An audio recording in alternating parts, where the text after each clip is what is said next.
No són falses alarmes, és la crua realitat. Aquest cap de setmana, el gerent de Marina Salut va eixir al pas de la polèmica pel tancament de les urgències dels centres de salut de Gata, Pedreguer, el Verger i Ondara. Amb les seues explicacions, el senyor Ángel Jiménez intenta traslladar l'atenció del que verdaderament està ocorregut.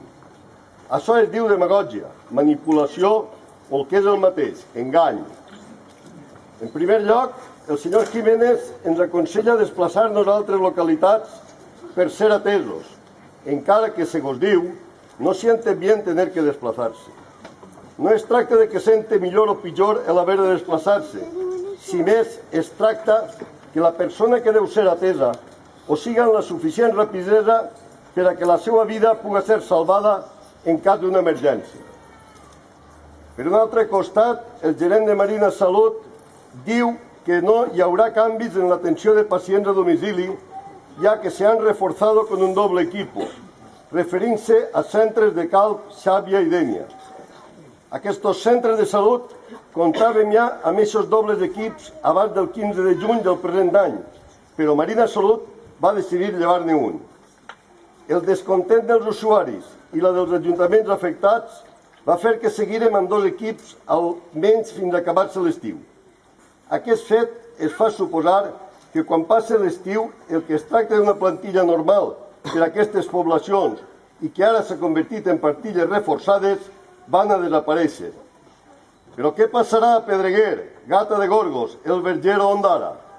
Doncs el que ha dit el propi gerent de Marina Salut, tindrem que cridar al CICU, Centre d'Informació i Coordinació d'Urgències, per poder ser atesos al nostre domicili. Haurem d'explicar a la persona que ens agafa el telèfon el que està passant i aquesta persona, que no sabem si serà metge, infermer o administratiu, decidirà si ens hem de desplaçar o, pel contrari, enviaran un equip d'emergències al domicili del pacient. Però les paraules de propaganda barata, que per això sí que hi ha diners i que paguem tots els usuaris, diu que s'han obert consultoris en Dénia, a les Marines i a Calp, a la platja de la Fossa.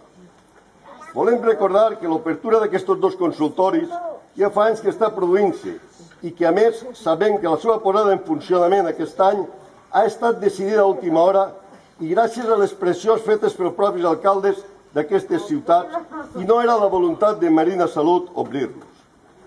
Des de la Plataforma per a la Defensa de la Sanitat Pública de la Marina Alta volem dir que les paraules del gerent de Marina Salut no ens convencen i seguim alertant els ciutadans de la Marina Alta, ja que tot fa pensar que els centres de salut no sols tancaran de 10 a 8 del matí, si més bé es tancaran de les 3 de la vesprada fins a les 8 del matí i això tampoc ho anem a consentir.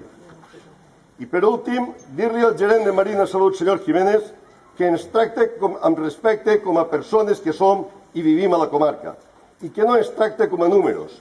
Així som persones que necessitem, que volem uns servicis bàsics i per això estem lluitant i no estem disposats a deixar que una empresa acabi amb els nostres drets a canvi de fer negoci amb la nostra salut.